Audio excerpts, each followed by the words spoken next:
Our next panel is a real deal. Yes, it's really a deal. Our speakers are going to discuss the various opportunities in the real estate during the pandemic. So when we wanted to host this regional conference, we were like, is the entrepreneurs really looking for an opportunity? Is there any opportunities during the COVID? Everyone is like, locked up in the house, waiting for the new norm. There was even an argument within us that, is this the new norm? We don't know, but there are opportunities. That's what we want to show it to you today. So someone told me the best time to invest in the market when it is bleeding. Isn't that true? Let's hear it from the panelists how true it is for the real estate business. To moderate this panel, I would like to welcome Velankani Raj Mahimaraj.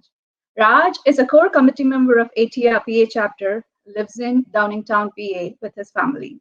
Their family is a successful budding entrepreneur in real estate business. By profession, he's a software architect. More than being a qualified professionals and entrepreneurs, their family's contribution to the local community at various capacities is admirable. I welcome Raj to the stage to help us moderate this panel. Raj, the stage is yours. Thank you. Thank you, Pony. Are you able to hear me well? Yes, we can hear you. Great. Thank you. Thanks. Good day, everybody.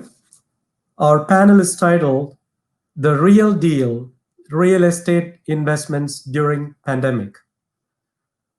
We have a sponsor for this event. The sponsor for our panel is AMP. AMP stands for Amalgamated Marketplace.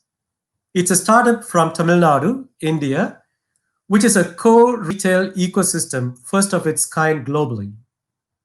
AMP is instrumental in changing the way retail industry works in India. Since its conception in 2018, they have partnered and supported over 100 entrepreneurs and continue their journey to another 100 franchisees by the end of 2023. AMP currently has 75,000 square feet of retail space in multiple locations in Coimbatore and in Madurai. They also have 5 AMP locations ready for launch coming Deepavali in November 2020. I'm thankful for their sponsorship. I also have the honor and the pleasure of introducing 2 great panelists for our panel this morning. One is Karthik Sundaram, the other person is Ashish Sanan.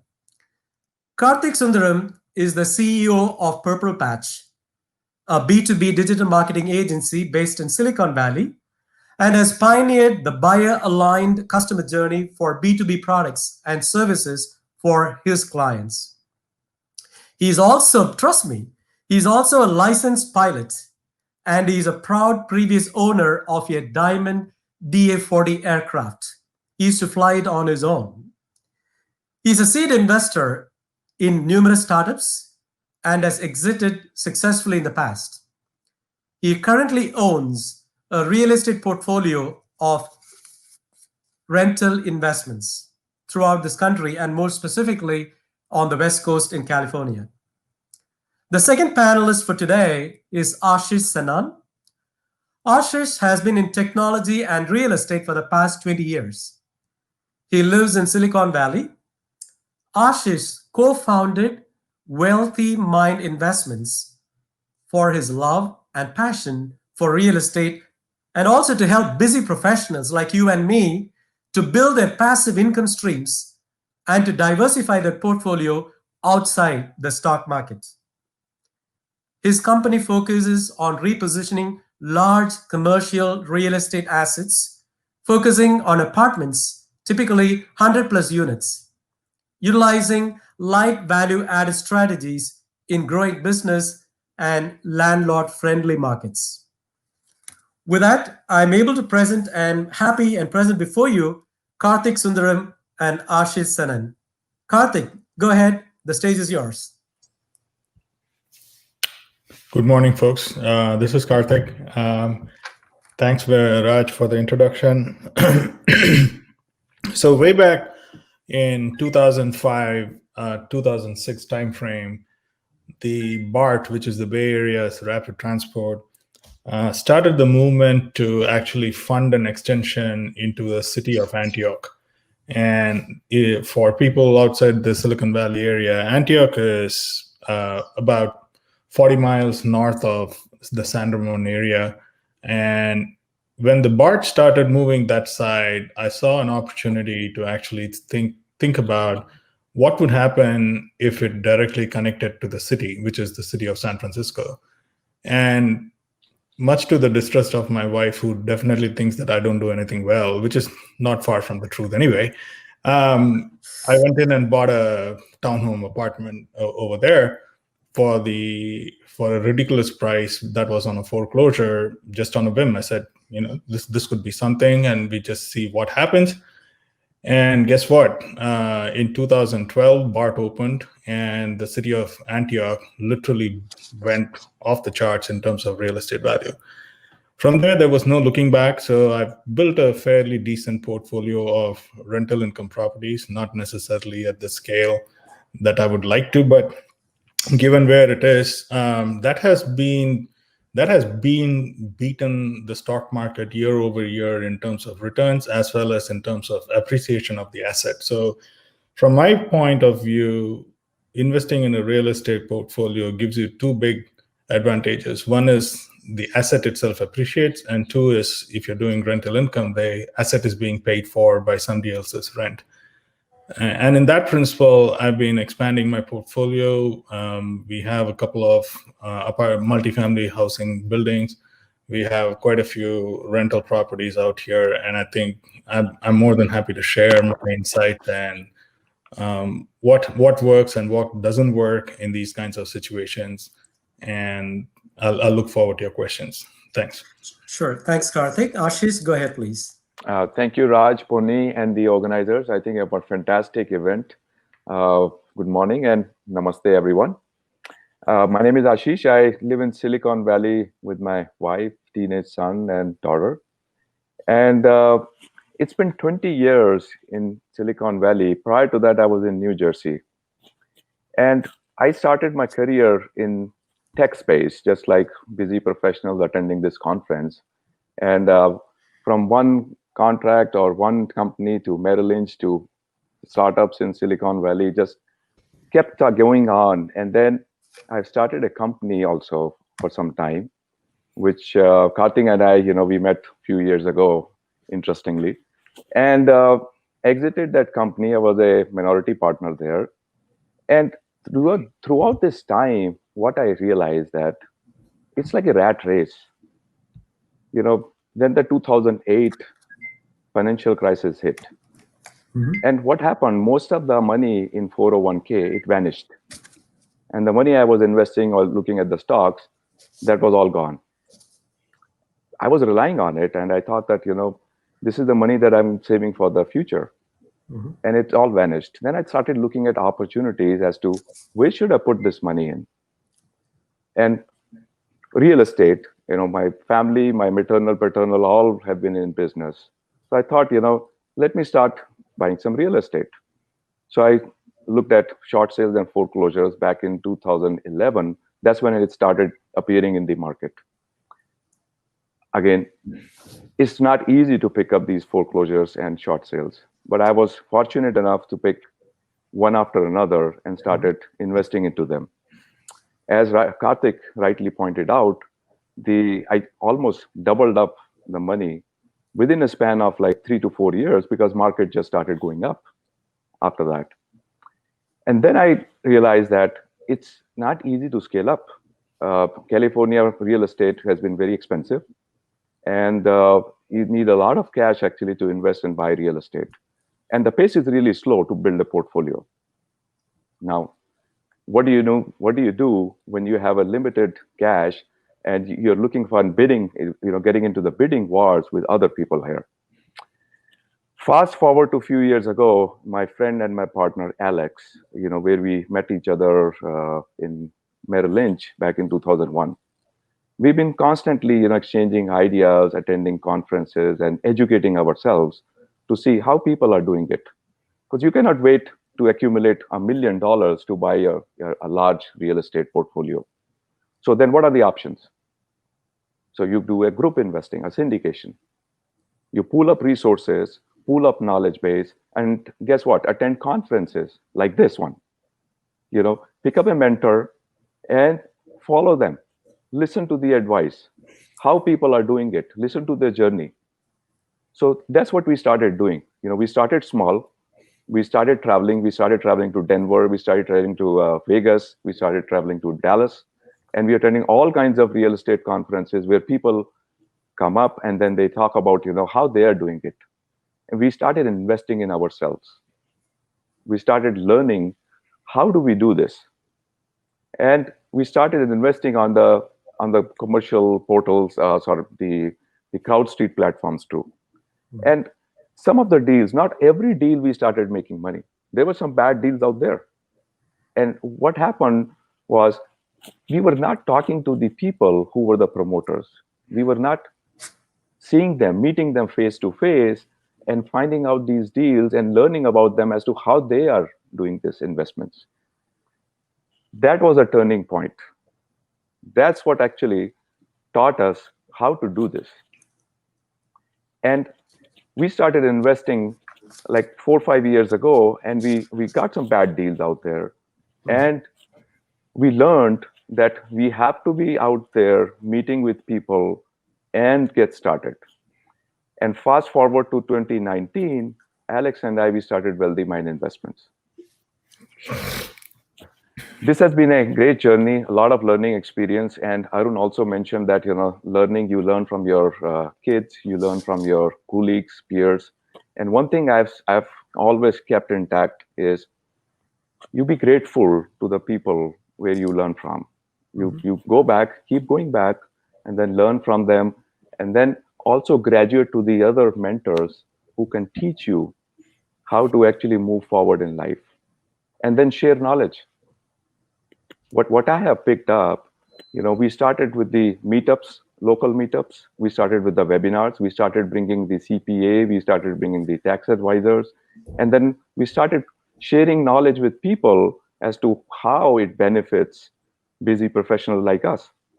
I still work in technology. I'm still very busy, but guess what? I get time because this is my passion to help others as well, just like us. With that said, I will give it back to Raj. Thanks, Ashish. There's a good old saying, it is true everywhere, that goes, investment in real estate and gold will never go waste. We have heard this several times from our parents. I'll add one more to that. Invest in an aircraft as well. It never goes bad. I did. Right. I still regret why I had to sell the aircraft. I was making a boatload of money renting out. Again, it goes back to the rental principle. I had the aircraft. I rented it to my flight school. Every hour it was flying was making money for me. Unfortunately, the FAA put out a radio mandate that cost me $30,000. I said that's not worth investing in the aircraft, so I sold it. But eventually, I plan to buy another. I mean, that's for another topic. Venki and I always have this conversation about investing in any asset that's actually going to either shelter people or teach them some skill is a great investment. So with that, Raj, I'll just hand it back to you. That's great. That's great. See, that's a new avenue for investment, which not many of us are aware. That's very good to know. And possibly we should have another day of discussion about that. Thank you very much for bringing it in. Every human being needs to have a place to stay with a roof. There's no doubt about that. It's a basic necessity. So when you have to live with a family, you're either owning something or you're renting something. Either way, everyone needs a shelter. And that's basic, the need for success behind real estate. Now, the first question to Karthik, what are the reasons, do you think, given the current pandemic situation, how still real estate is blooming and how successful can we be investing in it? Yeah, so I will speak specific to the regions where I'm familiar with and I'm investing in, right? So the one reason why the real estate in San Francisco area is booming is a lot of people are fleeing the city for two reasons. One is that rental incomes are tremendously high, and two is the big four tech companies, Facebook, Twitter, Salesforce, and all of them have decided that remote working is going to be the new lifestyle for all their employees. So everybody is now quitting the city and want to move out to large suburbia and establish a bigger footprint. So that's one reason why real estate in this part of the area is booming. Two is, if you go to the areas where, what I call as low economy areas, like say south side of Chicago, where I have investments, or in the city of Antioch, which is again a very up and coming development area, whether you have a job or not, or whether you're in work or not, you have to have a roof over your head. And in many cases, the city or the county actually supports that program to help these people keep the roof on their head. And so that's another area or reason why rental income properties never go out of style. And that's, to sort of take the words from Ashish, you definitely need the roti kapada or makan, which is you need food, you need clothing, and you need shelter. And in today's situation, that is even more apparent at this point in time, because you need shelter, one, to stay safe, because you cannot be on the street with all these COVID situation happening, and two is the family needs this kind of protection or the stability to stay inside a property that they can call home, and that never goes out of fashion. Fully agreed. Fully agreed. We have seen that migration from the city to the suburbs is happening as we speak, even in our area on the East Coast side as well. And that has helped the real estate market very much. And I just would like to add one more reason, probably what we're seeing given the pandemic, for the real estate to be very successful is, you may agree that the real estate interest in the mortgages is historically very low at this time. So people who were able to afford townhomes can now be able to afford single family homes for the same monthly payment because the interest rate is so low. So that's another reason where I can think of where, because of the current situation, people can take advantage of it and do investment in real estate. Now, the question to Ashish, what do you think from your experience are the benefits of real estate investment? What is the return of investment ROI? And also, how is it when compared with stock market? Excellent question. I think this is a number one question that I get to hear in the webinars, and people question that, why do you invest into real estate? It's better. Stock market is better. Well, let me try to address what is the benefits out here. Now, when you invest into real estate, you get the depreciation benefits. You hold it for some time to get the long-term capital gains. Now, again, I will put a disclaimer there. I'm not a tax advisor. I'm not a CPA by profession, but I have been investing into real estate since 2004. I still hold properties, single families and duplexes out of California. And guess what? All the cash flow that I collect, it reflects on my tax return. It doesn't add up to my taxes because I get a huge depreciation K1 through K1s. And that's one of the biggest benefits out there. And some of the people who are really big, and our president also does the same thing. He invests a lot in real estate.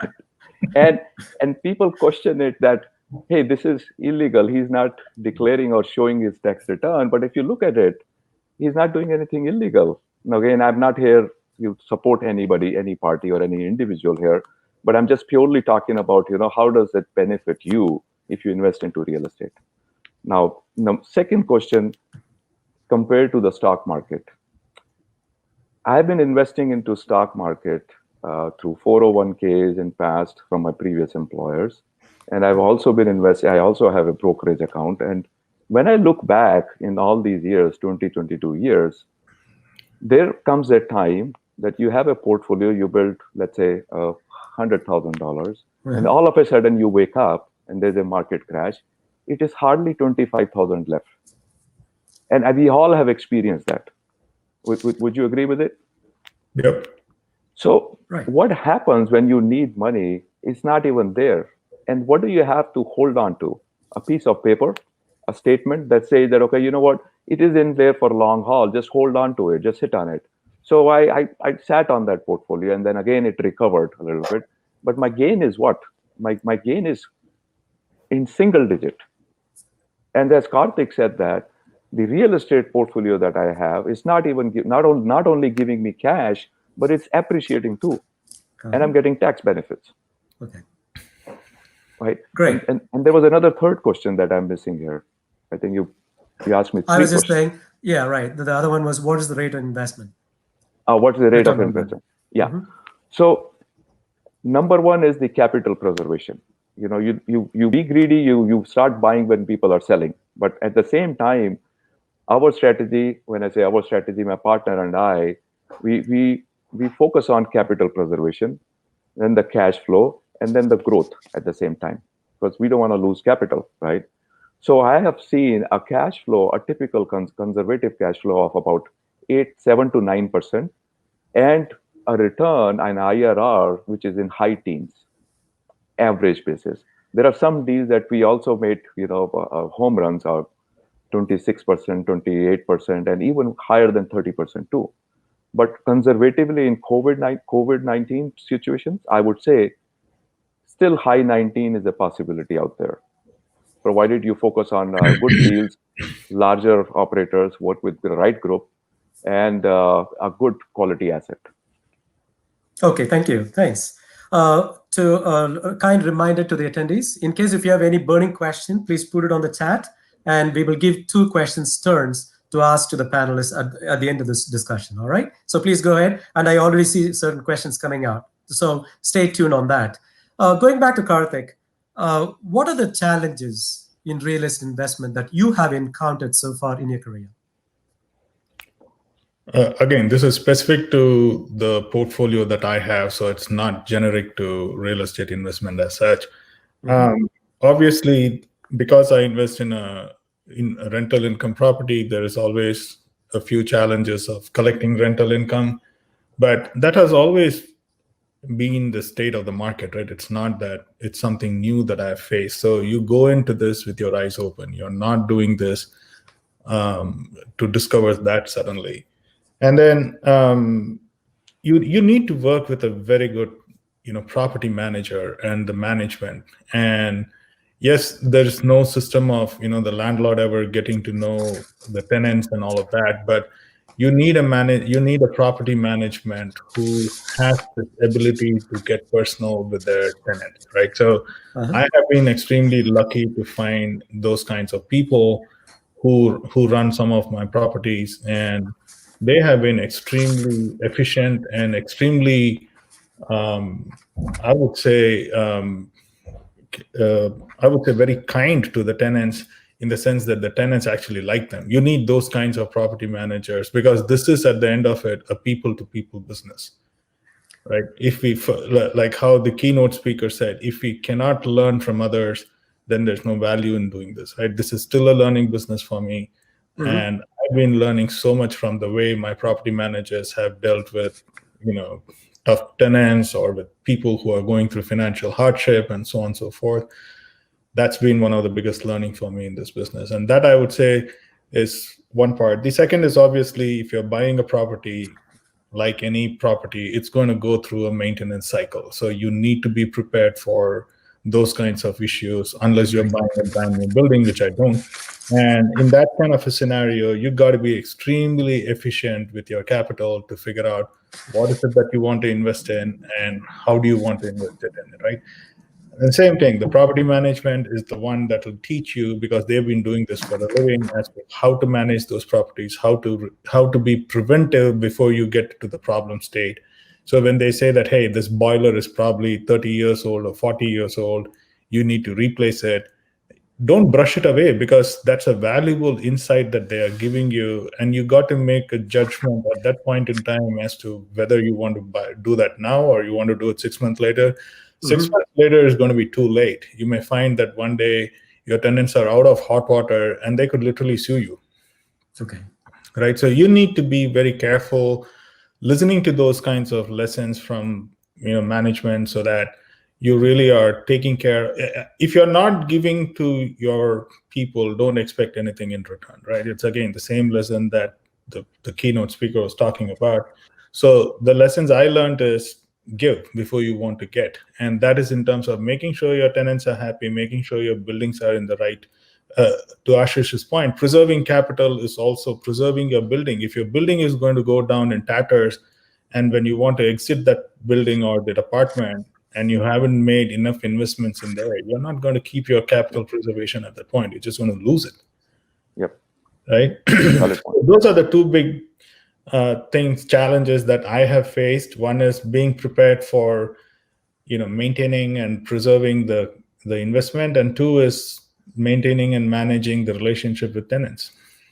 I agree, Karthik. The saying goes like this: the goodness has to be both ways, right? Exactly. So the landlord has to be a good landlord, the tenant has to be a good tenant. Even if one of them creates a problem, then it is not going to be a working out relationship. Exactly. So that's very important. I fully agree.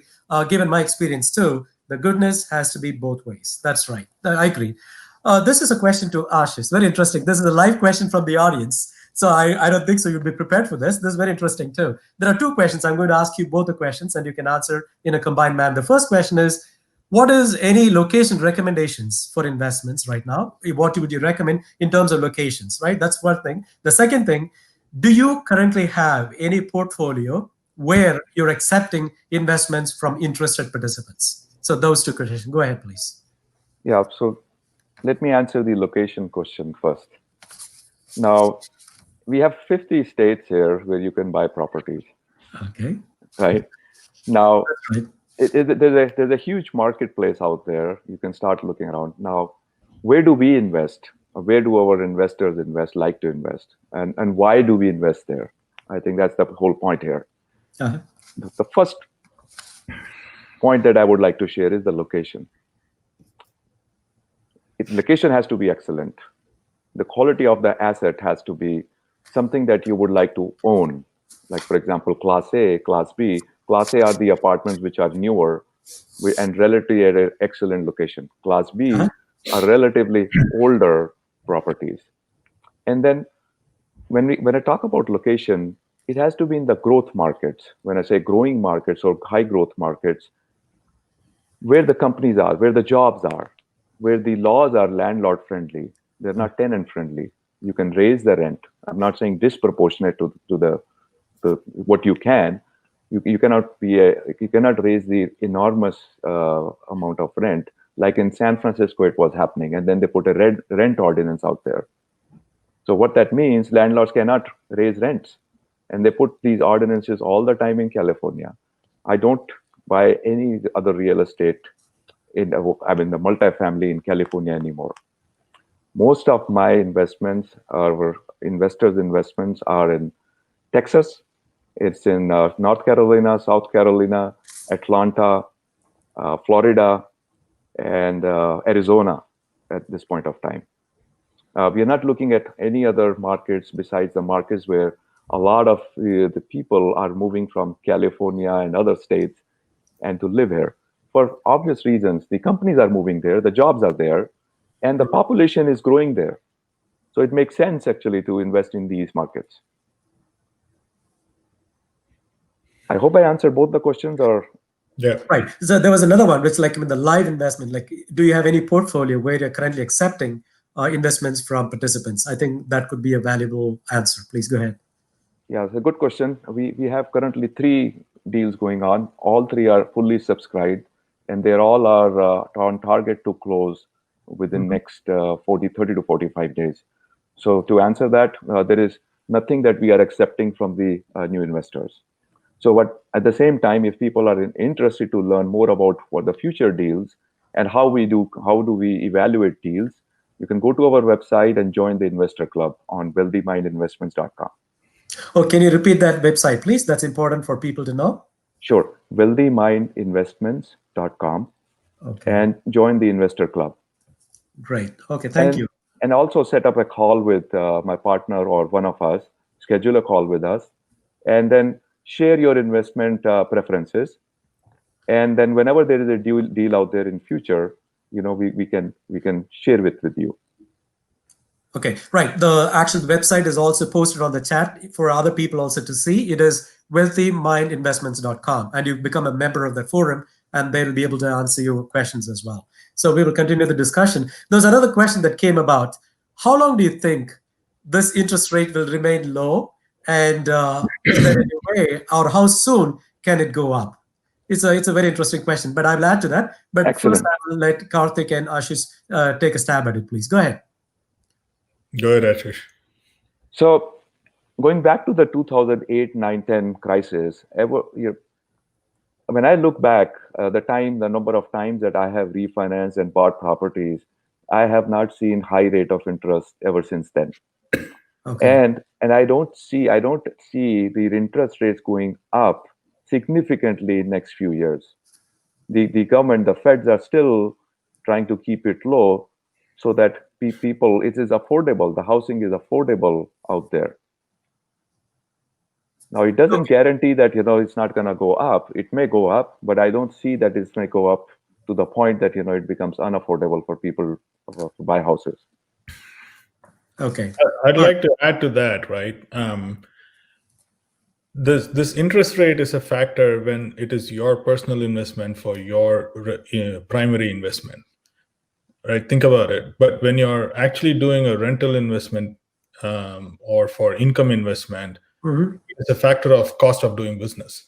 Think about it that way versus saying, is this interest going to be high or low? Even if you're going to be taking a commercial loan, which could typically charge you between 6 and 8%, you're still making money on income property investment versus thinking about it from a typical, personal investment, which is, okay, my house is going to be $1 million and my mortgage is going to go up between $3,000 to $5,000. So is the interest rate low? Here, you're not talking about those kinds of numbers. You're talking about a monthly income. So what's the cost of that money is all you need to work through. So I would definitely recommend not to look at the interest rate as something to really worry about when you're looking at real estate investment at this point.